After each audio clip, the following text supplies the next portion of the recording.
on the 4-hour time frame that I've been mentioning to you for a few days since it was in progress, right? And I said we've had a mean reversion in progress, right, since the past few days, and of course yesterday it did in fact complete that mean reversion.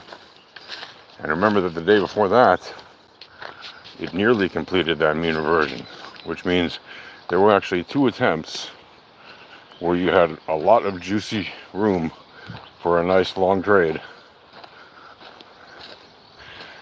And well, the question is, did you or did you not on lower time frames take the longs for those trades, and then the shorts that went away from them, at least the short that went away from the first one, right? And now, since it completed the mean reversion, what did it do? It dipped a little bit afterwards and then rose back up, and is continuing above it. Last I looked, maybe 20 minutes ago or half hour ago or so. And the question is, did you or did you not long that mean reversion on the 4-hour time frame of Bitcoin? Then the other question is, if you didn't, why not? Because if you did, I know why. And good for you. I hope you took profits when it completed the mean reversion. If you didn't, why not? If you tell me it was continuing above, that's great. You still should have taken profit at the mean reversion completion and then re-entered, even if it was to continuation. Because again, when it first completed that, it did not continue significantly above, did it? Literally got to that area and started dipping down for the next 4-hour candle. Again, 4 hours is a very high time frame. You wouldn't be trading it on low time frames, but it's easily a good one to monitor and look for things like mean reversions. So when it hit that target, you should have taken profit. If you didn't long it from when it had that, dip on whatever it was, Sunday, Monday, whatever day it was, it had that nice drop. I think it was Monday. Then, riddle me this: why did you not long the trade if you knew about the mean reversion? And if you didn't know about the mean reversion, why didn't you know about the mean reversion? Is it because you never saw this information before? You didn't know what it was about? You didn't trust it? You don't trust the mathematical means? You don't trust the mathematical returns? What is it you don't trust about the highly relevant math that literally control the markets? Right? Oh, you don't trust that there's going to be a mean reversion after an asset stops hitting the 3rd standard deviation band to the upside or the downside of the RMLR? Well, guess what? There is, right? Happens all the time like clockwork. It literally happens all the time like clockwork. Yes, it does. So, you tell me, why didn't you take that long if you knew it was available? What is the point of ignoring the opportunity of a trade like that? Were you thinking that you could maybe somehow,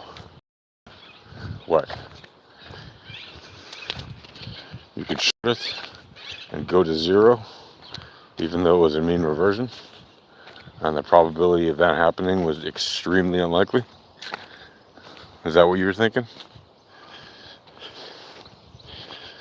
Because that is degen gambling thinking, right? If you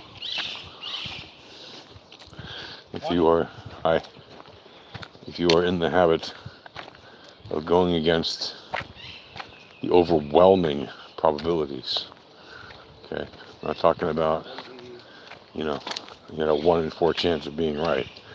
I'm talking about far less than 1 in 100 chance of being correct. Okay, now you can tell me, hey man, you live in a world in which overwhelming probabilities are often defeated by extreme underdogs. Yeah, that's true, I do. I live in that world. It does happen. They are outliers. They are not par for the course, right? They are extremely rare events. Yes, they happen. And you could even say, well, they even happen a lot if it's 1% of the time. Sure, it's 1% of the time. That's a lot. But compared to the other 99% of the time, it's not a lot. Right? The other 99% of the time or more, it's actually far less.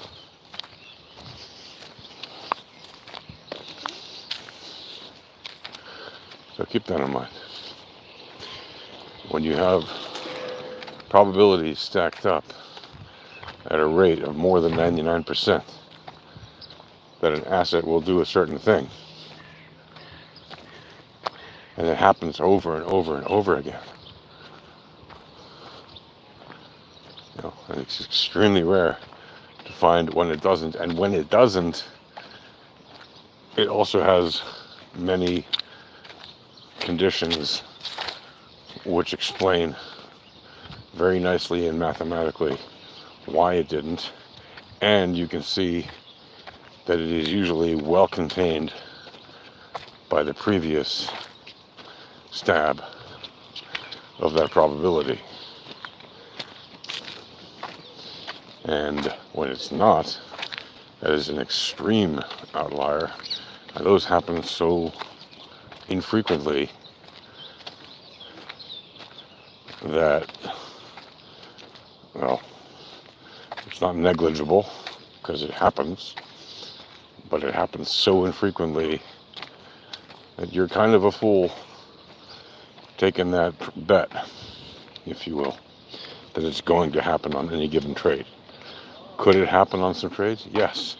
If you know how to read the conditions, can you possibly predict when it's likely to happen? Yeah, actually you can. Are you going to get those all the time? No, you're not. Because your mind is going to think, oh, it's going to happen this time, and then it won't. Oh, it's going to happen this time, and then it won't. It's going to follow the probabilities. The overwhelming majority of the time, more than 99 out of 100 times. Right? So less than 1 in 100 times, it's going to actually go the other way. And on high time frames like 4 hour, it is even more infrequent. So that it goes against the probabilities. So what should you do? Well, you should already have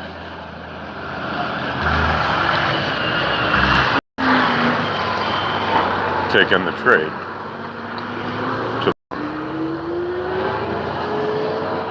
You should have taken profit when the mean reversion completed. Right? And then you should have repositioned for the next move and the next move. Of course, if you're trading on low time frames, the 4 hour is not your entry, right? It's your monitor for that time frame, but that's really it. But you can certainly see targets on the 4 hour that you can use even down on the 1 minute, because you know it's going to mean revert to that number, right? Now, that doesn't mean you should sit in a 1 minute trade the whole time for 16 hours or 20 hours or 48 hours or 72 hours just so that it hits a target on the 4 hour, right? But you know it's moving in that general direction, right?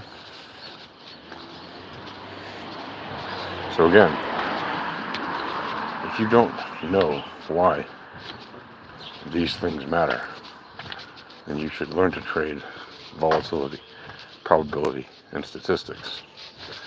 And the way you do that for free is you head on over to alphatradinghq.com/discord.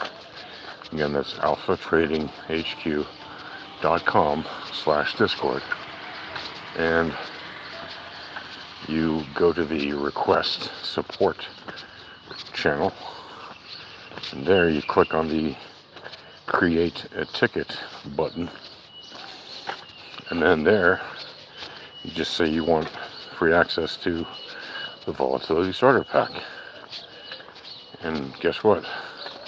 As soon as you enter your TradingView username to let us know what it is so we can hook you up, then we will go ahead and grant you that free access. So again, you just create the ticket, tell us you want the free Volatility Starter Kit, and tell us your TradingView username so we can hook you up with the free access. Okay, that's it. Happy trading.